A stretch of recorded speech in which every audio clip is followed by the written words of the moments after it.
Qué interesante y qué orgullo ver que hay tanta gente en Latinoamérica interesada y comprometida con estos temas, así que desde ya les agradezco a todos por su asistencia y espero que la presentación les aporte algo nuevo o les aclare algunos conceptos. Vamos a dejar algunos minutos al final para preguntas también en caso de que sea necesario.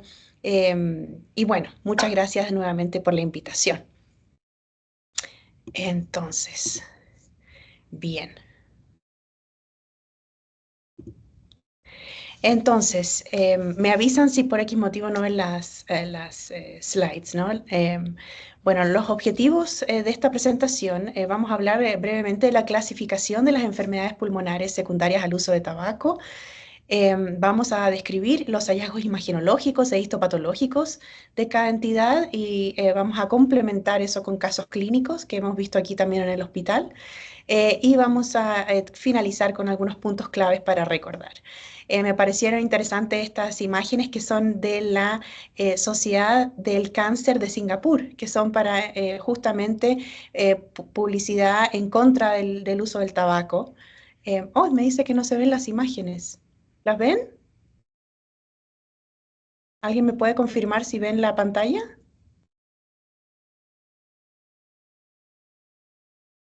Sí, sí se ve. Ah, ok. Alguien dice que no se veía. Ok, perfecto. Perfecto, muchas gracias por confirmar.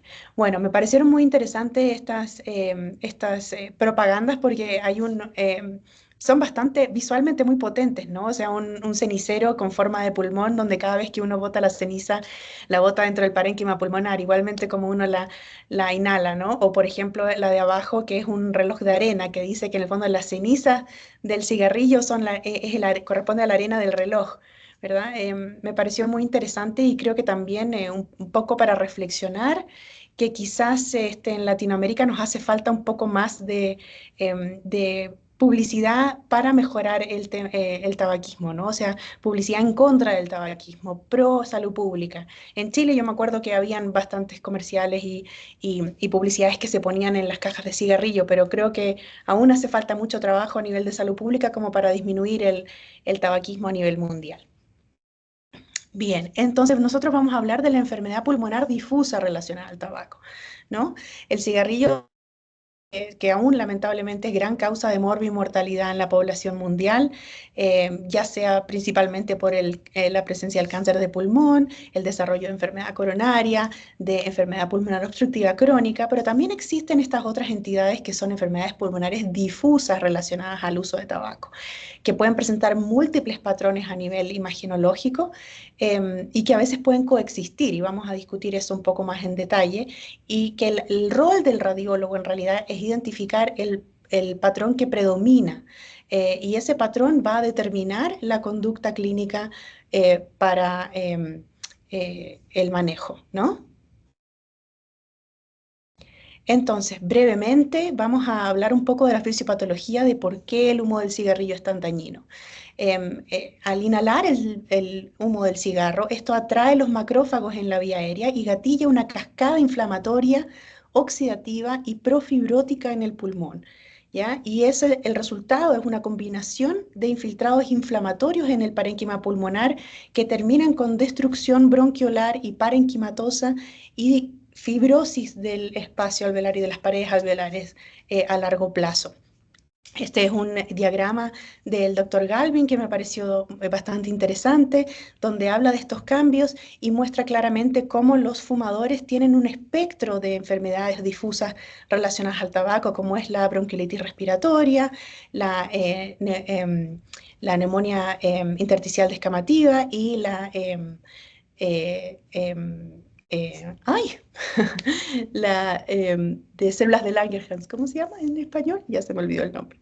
Pero PLCH, ¿no? Que todas tienen como un proceso fisiopatológico común y que las presentaciones van a diferir entre cada paciente, pero que al final tienen un origen inflamatorio similar. Este también es otro diagrama de la clase del doctor Galvin. Yo tuve me siento muy afortunada de haber asistido a sus clases cuando las estaba haciendo en Washington, en AARP. Y básicamente habla un poco de lo mismo, que estas enfermedades son un continuo, ¿no? A mano izquierda se ve la bronquiolitis respiratoria como un proceso básicamente inflamatorio y a medida que esta inflamación progresa, también progresa la destrucción del parénquima alveolar y finaliza con la fibrosis, ¿no? Entonces existe este espectro de enfermedades pulmonares difusas relacionadas al tabaco que se relacionan entre sí, pero que inevitablemente traducen una progresión en la destrucción del parénquima pulmonar. ¿Mm? Entonces, para hacerlo más fácil, lo vamos a dividir en tres grupos. Aquellos grupos que son básicamente inflamatorios, como por ejemplo la bronquiolitis respiratoria, la neumonía intersticial descamativa y la neumonía eosinofílica aguda. Son todas básicamente entidades inflamatorias. Vali lo puse ahí abajo con un asterisco porque no lo vamos a discutir, pero también es una presentación aguda, inflamatoria, pero en relación básicamente al vaping, ¿no? A la aspiración de estos análogos del tabaco que a veces son oleosos, entre otros productos. La marihuana también puede producir inflamación aguda del parénquima pulmonar tipo EVALI. Después está el grupo de aumento del espacio aéreo, donde comienza la destrucción bronquiolar y alveolar, donde vemos la estiocitosis pulmonar, gracias, este es el nombre de células de Langerhans, y el enfisema pulmonar en la destrucción del parénquima, ¿no? Y finalmente existen aquellas que se caracterizan más por depósito de colágeno y fibrosis, donde también hay destrucción alveolar, pero ya hay una fibrosis progresiva y más severa del parénquima. Por ejemplo, el aumento del espacio aéreo con fibrosis, que originalmente se llamaba el enfisema combinado con fibrosis pulmonar, ¿no es cierto?, el CPFI, y la fibrosis pulmonar idiopática, cuyo patrón más típico y clásico es la UIP. Entonces partamos con estas. La bronquiolitis respiratoria, entonces, se caracteriza, bueno, es el hallazgo más frecuente que vemos en fumadores activos, ¿ya? Se caracteriza histopatológicamente como cúmulos de macrófagos pigmentados, que son producto de los macrófagos que recogen este polvo del cigarrillo, ¿no? Y este alquitrán del cigarrillo que se inhala, y están principalmente rodeando los bronquiolos respiratorios, ductos y septos alveolares, ¿ya? Y esto se asocia en la histopatología a un leve infiltrado peribronquial inflamatorio, ¿ya? Cuando los pacientes dejan de fumar, interesantemente, hay una regresión parcial de estos hallazgos. Entonces, es muy importante dentro del manejo de estas patologías, el cese del hábito tabáquico produce ya una mejora significativa. ¿Cuál es el diagnóstico diferencial de esta entidad? Es la neumonía por hipersensibilidad no fibrótica, que también se presenta con áreas de vidrio esmerilado, como vamos a comentar, ¿no? Y existen dos entidades hermanas, por decirlo así, que es la bronquiolitis respiratoria y la bronquiolitis respiratoria asociada a enfermedad intersticial. La verdad es que es la misma entidad, pero la única diferencia es la presentación clínica, cuando ya el paciente comienza con síntomas, comienza con alteración de las pruebas de función pulmonar, y en ese caso ya no es solo una bronquiolitis respiratoria, sino que nuestros colegas clínicos ya a veces la catalogan como enfermedad intersticial asociada a la bronquiolitis respiratoria. ¿Cuáles son los hallazgos en la tomografía computada? Básicamente el más frecuente son estos nodulillos centrilobulillares en vidrio esmerilado que predominan en los lóbulos superiores, también puede ser vidrio esmerilado parchado, se asocia a engrosamiento de las paredes bronquiales y puede presentarse en asociación con enfisema centrilobulillar o paraceptal leve, que son todas manifestaciones de enfermedad por el uso de tabaco, ¿no? El engrosamiento peribronquial traduce básicamente una bronquitis crónica. Entonces, como mencionábamos, a la histopatología, bueno, a mano izquierda está la tomografía computada, donde vemos todas estas áreas nodulares, centrilobulillares de vidrio esmerilado, y a mano derecha está la histopatología, donde se ve esta acumulación de macrófagos pigmentados en los bronquiolos respiratorios y en los ductos alveolares, asociado a estas celulitas inflamatorias, ¿no? Estos infiltrados inflamatorios que se ven ahí en violeta. Que demuestran este proceso ya un poco más crónico de inflamación de la vía aérea. La neumonía intersticial descamativa, nuestra segunda entidad, ahora más bien llamada la neumonía alveolar macrofágica, todavía está en transición porque todavía hay mucha gente que habla de DIP o neumonía descamativa, pero el nombre correcto es neumonía alveolar macrofágica porque los espacios alveolares se rellenan de macrófagos y no de descamación a la histopatología. ¿Mm? Es más frecuente en hombres en la cuarta, quinta década de la vida y básicamente es un continuo histopatológico de la bronquiolitis respiratoria. Entonces, es una manifestación básicamente más extensa y más severa donde el infiltrado macrofágico e inflamatorio que estaba en las paredes bronquiales y en los septos alveolares se extiende y se traslada a comprometer los espacios alveolares, causando también una fibrosis secundaria de la pared alveolar. O sea, es un proceso más progresivo y más severo. No se sabe exactamente por qué algunos pacientes desarrollan DIP y otros no. Puede haber una propensión genética también, eso también lo vamos a discutir. ¿Y cuál es el marcador clínico también? Es que los pacientes presentan todos disnea y una disminución significativa de la capacidad de difusión pulmonar. ¿No? ¿Cuáles son los hallazgos? A la tomografía computada, el vidrio esmerilado se hace más difuso, se hace más parchado y predomina en las zonas medias y bajas del pulmón. ¿Ya? ¿Por qué se cree que pasa esto? No, no hay una explicación clara, pero se cree que básicamente es por gravedad, es porque la presentación inflamatoria se vuelve más severa y la inhalación de estas partículas a largo plazo empieza a producir inflamación hacia las zonas más bajas también por gravedad y por extensión, digamos, por mayor consumo a largo plazo. El predominio, como decíamos entonces, es basal y subpleural y se puede asociar a opacidades reticulares, a enfisema y presencia ya de bronquiectasias, que traduce un cierto grado de fibrosis crónica de la vía aérea. También pueden haber lesiones quísticas, que son pequeñas, de menores de 2 centímetros de tamaño y son de pared fina, y tenemos un caso muy bonito que vamos a mostrar. Entonces, a este es el que yo les quería mostrar, no sé si se alcanza a ver bien, pero básicamente se ve un vidrio esmerilado difuso que predomina en las zonas medias y bajas del pulmón, y eso se asocia también a áreas quísticas, en este caso de distribución centrilobular y algunas peribronquiales que predominan en el pulmón derecho, tal cual como está descrito. Y también puede haber signos, como decíamos, de enfisema o de bronquiolitis respiratoria en los lóbulos superiores. Esta entidad se presenta a más del 90% en fumadores, pero también hay causas no relacionadas al tabaco de neumonía alveolar macrofágica o intersticial descamativa.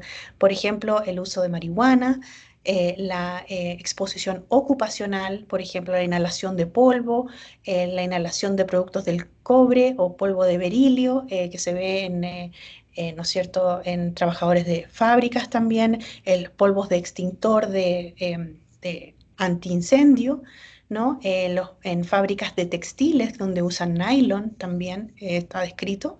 El uso de algunas drogas, ¿no? Por ejemplo, como el sirolimus, algunas drogas, por ejemplo, de inmunoterapia, ¿no? Nidrofurantoína, antibióticos, antiarrítmicos como la tocainida, está la sulfasalacina, todos esos están asociados al desarrollo de DIP. También se ha visto en enfermedades autoinmunes como la escleroderma y la artritis reumatoide, y también se ha visto post-trasplante pulmonar. Así que no, claramente el tabaco, si bien es la causa predominante, no es la única. También se ha visto en la población pediátrica y en niños se asocia a mutación en los genes que producen la proteína surfactante B y C. Y también se ha estipulado que hay un rol de una citoquina, que es el factor estimulante de colonias en granulocitos y macrófagos, ¿ya? Y quizás eso pudiese explicar a que hay algunas poblaciones o algunos individuos que tienen más predisposición para desarrollar este tipo de manifestaciones versus otros que pueden quizá estar en etapa de bronquiolitis respiratoria durante toda su vida y no necesariamente progresar a neumonía intersticial descamativa. ¿Mm? ¿Cómo se maneja esto? Bueno, mis colegas pulmonólogos saben bastante más que yo, pero lo principal es el cese o la disminución del hábito tabáquico, el uso de corticoides y en ocasiones el uso de inmunosupresores también. Los pacientes pueden requerir oxigenoterapia también y a veces pueden requerir biopsia, pero la historia de exposición es clave, ¿no? Y el diagnóstico diferencial de estas también puede ser infeccioso, puede ser neumonía intersticial no específica, y cuando los hallazgos o la exposición no queda tan clara, en ese caso el paciente a veces va a biopsia. Aquí hay un caso de la literatura también muy bonito que se ven estas áreas de vidrio esmerilado, ¿no es cierto?, parchadas de predominio en las zonas medias y bajas del pulmón, ya con signos de organización y fibrosis en la imagen del medio, ¿no? Y que en la histopatología muestran acumulación florida o extensa de macrófagos pigmentados, ya ocupando los espacios intraalveolares, ¿ya? Y también hay signos de fibrosis intersticial. Pasemos a la neumonía eosinofílica aguda, que es un cuadro totalmente distinto. Si bien está asociado también al uso de tabaco, es una presentación en un paciente que está agudamente enfermo, es un paciente febril, con sudor nocturno, con tos, con malestar general, estos síntomas constitucionales, ¿no? Y que tiene una historia en el hábito del consumo, o sea, un cambio en el hábito del consumo tabáquico, o sea, o comenzó a fumar recientemente, o aumentó la cantidad de tabaco que fumaba o retomó el hábito tabáquico, ¿ya? Y los pacientes se presentan con falla respiratoria hipoxémica grave, algunos necesitan apoyo de ventilación mecánica, y en las radiografías se ven opacidades alveolares, difusas o intersticiales, bastante inespecífica la presentación, pero se ve que en realidad es un proceso pulmonar difuso en un paciente con falla respiratoria aguda. Interesante que el lavado bronquiolo alveolar se ve más de un 25% de eosinófilos, que es diagnóstico para esta entidad, y que también estos pacientes responden rápidamente a corticoides. Y por supuesto que se ha excluido la presencia de bacterias o de patógenos infecciosos en el lavado bronquiolo alveolar o en el líquido pleural asociado. En la histopatología también no es específica, la verdad, lo que uno ve es infiltrados inflamatorios y signos de daño alveolar difuso, ¿ya? Se pueden también encontrar signos de inflamación perivascular no necrotizante, abscesos eosinofílicos, exudados fibrinosos alveolares, hiperplasia de neumocitos 2, pero todos estos hallazgos también se pueden ver en el distrés respiratorio y en otras inflamaciones agudas del pulmón, ¿no? Así que yo creo que la historia del cambio de hábito tabáquico y la presencia de eosinófilos seguramente son claves para el diagnóstico. Hay otros agentes causales que no es necesariamente el tabaco, pero a veces, por ejemplo, la inhalación de drogas ilícitas o curiosamente el uso de antiinflamatorios no esteroidales también se ha visto que pueden causar neumonía hipereosinofílica y el uso de algunos antibióticos. Aquí hay un caso de la literatura también de neumonía eosinofílica. Se ve a mano izquierda la tomografía computada, un corte axial, extensa consolidación y vidrio esmerilado bilateral, con algunas áreas de consolidación, quizá de predominio ligeramente periférico, pero bastante difuso. Y en la histopatología se ven infiltrados eosinofílicos intersticiales e intraalveolares y desarrollo de membranas hialinas que sugieren ya signos de organización en este paciente, de una inflamación bastante severa. Aquí hay otro caso de neumonía eosinofílica, este lo vimos nosotros aquí en el hospital, cortes de tomografía computada de izquierda a derecha, de cráneo caudales, ¿no? Donde se ve también vidrio esmerilado bilateral de predominio periliar con áreas parchadas de consolidación, tanto en el lóbulo superior como en el lóbulo inferior derecho, el foco de consolidación más grande hacia posterior y con derrame pleural bilateral y signos de engrosamiento septal también como sugerente de edema pulmonar y por ende el diagnóstico principal, el diagnóstico diferencial es justamente edema pulmonar y distrés respiratorio se parece muchísimo en las imágenes y me parecería indistinguible en realidad sin en la historia clínica. Bien, ya vimos el primer grupo de patologías inflamatorias, entonces ahora vamos a discutir un poco aquellas que se asocian a aumento del espacio alveolar por destrucción alveolar. Y dentro de ellas está la histiocytosis pulmonar de células de Langerhans y el enfisema, ¿no? Bien. Entonces, la histiocytosis pulmonar de células de Langerhans es una patología bien interesante. Más del 90% se presenta en pacientes fumadores y se caracteriza por la proliferación monoclonal de células de Langerhans, ¿ya? Ahora, 20% de estos pacientes puede tener manifestaciones extrapulmonares, ¿ya? Lo que sugiere que no es netamente, o sea, el tabaco no es el único factor que está jugándose, ¿no? En un rol, sino que tiene que haber también una predisposición a nivel inmunológico para desarrollar esta entidad, porque hay manifestaciones que no comprometen la vía aérea ni estarían expuestas a este tipo de toxinas, ¿no? ¿Cómo se presentan los pacientes? Es un paciente, ¿no es cierto?, probablemente fumador, que viene con tos crónica, con disnea, también presentan síntomas constitucionales, pero no de presentación tan aguda como el paciente con neumonía eosinofílica. Y las pruebas de función pulmonar muestran un patrón mixto, o sea, tanto obstructivo como restrictivo y reducción de la capacidad de difusión pulmonar. Interesante, en el lavado bronquial alveolar se ve que hay una presencia de más de un 5% de linfocitos CD1 y eso también es muy sugerente del diagnóstico de histiocytosis pulmonar. Aquí se ve en la parte superior una imagen de tomografía computada, ¿no?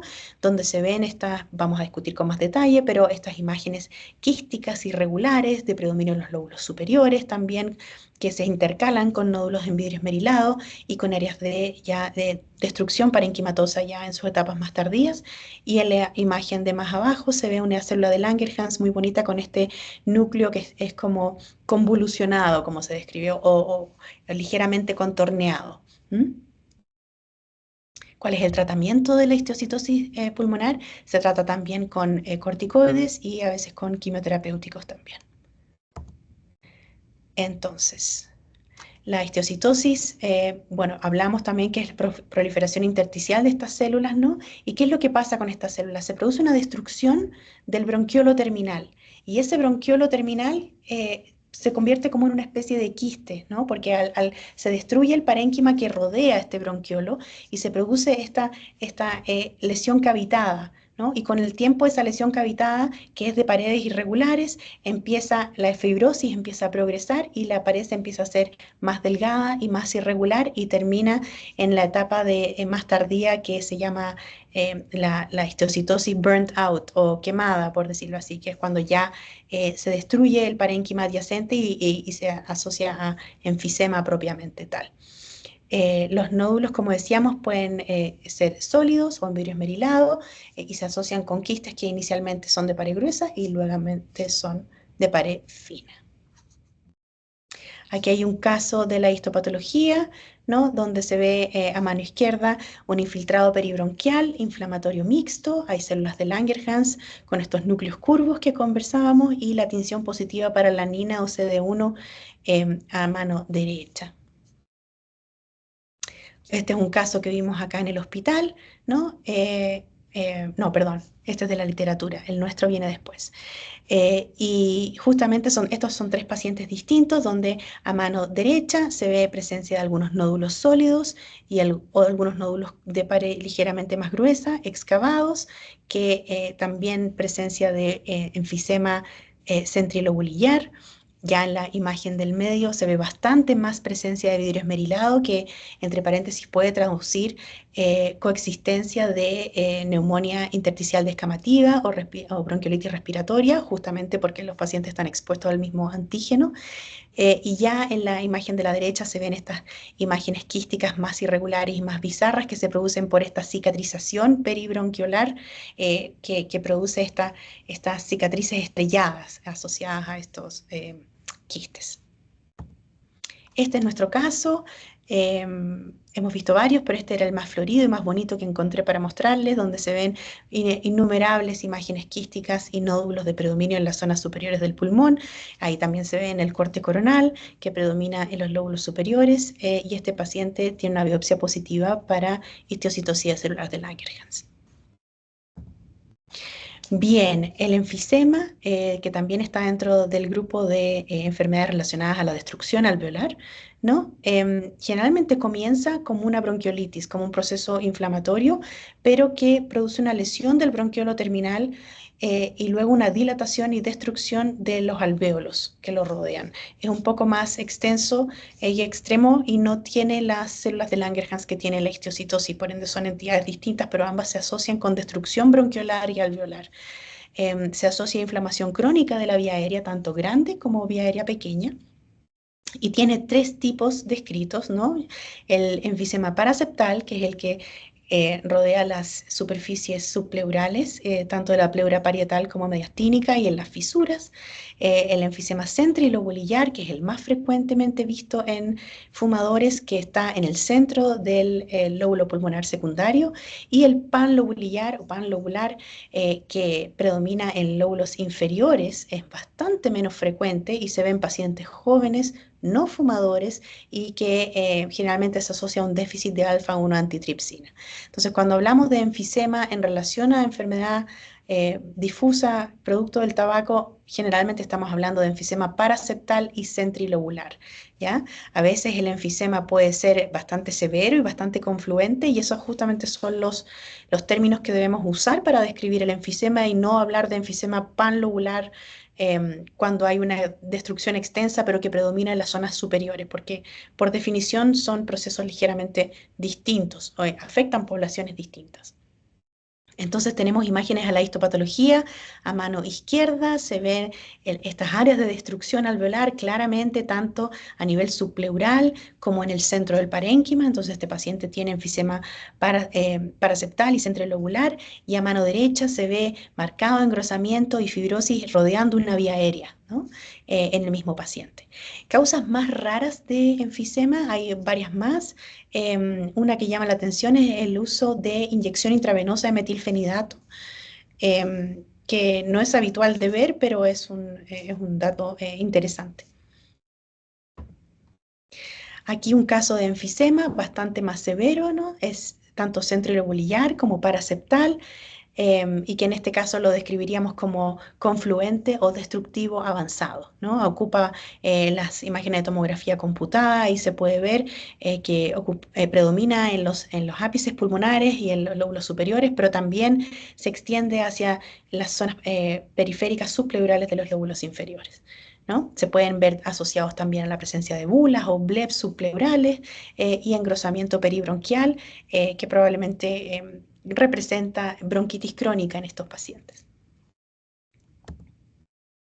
Muy bien, y ahora vamos al tercer grupo, que es las enfermedades que se caracterizan por tener un predominio de depósito de colágeno o fibrosis.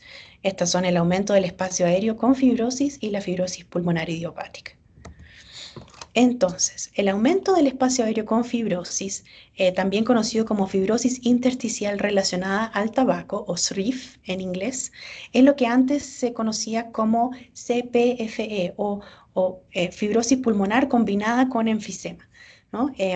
Pero estos son términos más histopatológicos que de a poco se han adoptado en la literatura porque son más exactos y correspondientes a lo que se ve en la biopsia, ¿no? Y se caracteriza por fibrosis de las paredes alveolares, pero con arquitectura preservada del pulmón y sin un componente inflamatorio. Se puede asociar a la presencia de enfisema o a la presencia de bronquiolitis respiratoria porque nuevamente son procesos que están ocurriendo en forma paralela dentro del pulmón de un fumador, ¿no? ¿Qué es lo que se ve en la tomografía computada? Se ven espacios quísticos pequeños de predominio en lóbulos superiores que generalmente respetan la zona subpleural y hacen un poco hincapié en eso para no confundirlo con el panal de abeja, por ejemplo, de la fibrosis UIP o con enfisema paraseptal, ¿no? Estos son espacios quísticos bien definidos y que de hecho resaltan un poco a la vista por el vidrio esmerilado difuso que hay detrás, que traduce este grado como de fibrosis de las paredes alveolares que no es tan severa, pero que es difusa, ¿no? Y que a veces puede ser sutil. Se pueden asociar también a opacidades reticulares y a la presencia de enfisema. Y esta patología también, por lo demás, tiene mejor pronóstico que la fibrosis pulmonar intersticial usual. Bueno, entonces, como decíamos, los volúmenes pulmonares en estos pacientes son normales, a diferencia de la fibrosis intersticial usual. Y las pruebas de función pulmonar también son normales, pero son normales porque hay una combinación entre un patrón restrictivo y un patrón obstructivo. Entonces, el paciente clínicamente está peor de lo que se ve en la imagen, ¿no? Tiene bastante dificultad respiratoria, está bastante limitado en su capacidad pulmonar y la disminución de la capacidad de difusión está severamente disminuida. Porque si bien el patrón restrictivo y obstructivo se oponen, por decirlo así, la restricción de la difusión es aditiva, o sea, se sinergizan y se suman.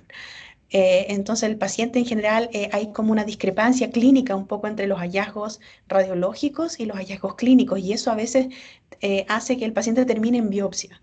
¿Ya? Porque no se sabe bien qué es lo que está pasando, pero en realidad es de esperar. Cuando uno conoce un poco esta entidad y logra reconocer los hallazgos radiológicos, no es de sorprender que las pruebas de función pulmonar, sobre todo la difusión, es la que está alterada.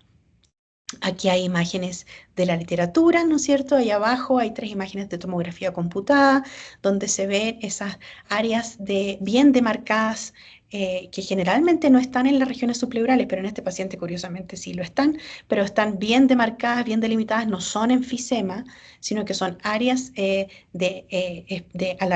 ensanchamiento del espacio aéreo que están rodeadas por áreas de fibrosis y está esta imagen de vidrio esmerilado difuso en los pulmones y como pueden ver los volúmenes pulmonares están preservados, ¿ya? Y aquí en la imagen de histopatología se ve la fibrosis de las paredes alveolares que se ven engrosadas y con depósitos hialinos. Este es otro caso de aumento del espacio aéreo con fibrosis. Si vamos en la tomografía computada, bajando, vemos que están estas áreas bien demarcadas de espacios aéreos que parecen quistes, pero de pared fina, no, bilaterales y rodeadas por este tenue velo de vidrio esmerilado difuso, ¿no? Pero que no es enfisema. ¿Sí? Y tampoco hay signos de fibrosis tipo bronquiectasias por tracción o panal de abeja, que sí se ven en la fibrosis intersticial usual. Y esta es la imagen coronal de la tomografía computada que también muestra eso. Tenue vidrio esmerilado difuso y estas imágenes bien delimitadas de ensanchamiento del espacio aéreo. Entonces, la fibrosis pulmonar idiopática es una entidad bastante conocida ya por todos ustedes. Es más común, curiosamente, en fumadores que en no fumadores. Tienen un odds ratio de 1.6 a 2.9, o sea, hay significativamente mayor chance de tener UIP si eres fumador que si no eres fumador.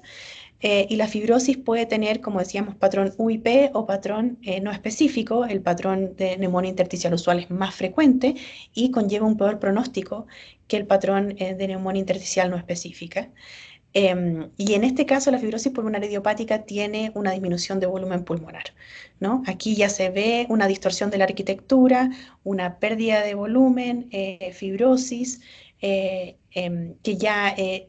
no se ve en la patología anterior, que es el atrapamiento aéreo, ¿no? Aquí tengo un dibujo también del doctor Galvin en otra publicación, pero también muy interesante, donde muestra que se produce nuevamente destrucción de los bronquiolos terminales, destrucción alveolar, y estos bronquiolos se empiezan a expandir y al expandirse empiezan a comprimir la vía aérea terminal y al comprimir la vía aérea terminal se produce un efecto de válvula donde el aire entra pero no sale y ese es el origen histopatológico del panal de abeja como nosotros lo conocemos. No es el enfisema que es en el fondo aire sin pared o no es nódulos que cavitan. En este caso son bronquiolos que se han destruido, donde hay fibrosis del parénquima asociado con pérdida de volumen del intersticio y con compresión de estos espacios, de estos septos perialveolares, y se produce este fenómeno de válvula del bronquiolo terminal, que produce esta imagen quística, ¿no? Y en la histopatología, ¡ay, perdón! Me faltó ahí una foto. Y en la histopatología se ven áreas parchadas de fibrosis tanto madura con colágeno eosinofílico y áreas de fibrosis inmadura con focos fibroblásticos, ¿ya? Y el hallazgo también importante histopatológico que ayuda al diagnóstico es la heterogeneidad. Entonces uno ve áreas de fibrosis madura, áreas de fibrosis inmadura y también ve áreas de parénquima normal. Entonces esta heterogeneidad temporal y espacial de la fibrosis es muy típica del patrón UIP de fibrosis. Otro caso de fibrosis pulmonar idiopática, pero este caso es un caso de fibrosis no específica o fibrosis NSIP. Ven, por ejemplo, en los lóbulos superiores a mano izquierda, en la tomografía computada se ven áreas de enfisema paraseptal extenso, ¿no? Y algunas áreas quísticas que podrían corresponder, por ejemplo, a histiocitosis de células de Langerhans o áreas de enfisema centrilobular, pero hacia los lóbulos inferiores se ve un vidrio esmerilado difuso y bronquiectasias por tracción, ¿ya? Y no se ve panal de abeja y no se ve la heterogeneidad temporal y espacial típica del patrón UIP. Este, en cambio, es un patrón UIP para contraponer contra el patrón NSIP de fibrosis, donde este paciente también es un paciente fumador, también con enfisema de los lóbulos superiores, pero tiene un trasplante al lado derecho, por eso el pulmón derecho se ve bien, y el pulmón izquierdo es el pulmón fibrótico nativo, donde se ve la disminución de volumen tanto en las imágenes axiales como en las coronales, con áreas de heterogeneidad, fibrosis, de predominio subpleural y áreas de panal de abeja. ¿Mm? Y a diferencia del otro caso, el vidrio esmerilado es bastante mínimo o ausente.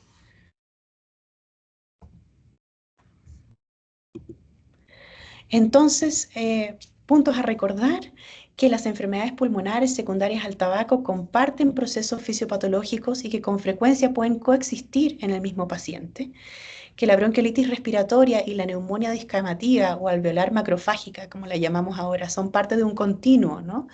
Donde la DIP es una manifestación más severa y con extensión al espacio alveolar y con fibrosis de la pared alveolar en comparación con la bronquiolitis respiratoria. Que el aumento del espacio aéreo se diferencia de la fibrosis pulmonar idiopática dada la ubicación de los espacios quísticos, que están generalmente en los lóbulos superiores, porque la arquitectura pulmonar está relativamente preservada y los volúmenes pulmonares son normales. Y que la identificación de la entidad predominante es lo más útil en la clínica para determinar la conducta a seguir con el paciente. Y con eso le doy las gracias a todos por su atención. Ahí están mis referencias para que después las revisen con más calma si es necesario. Y muchas gracias a todos.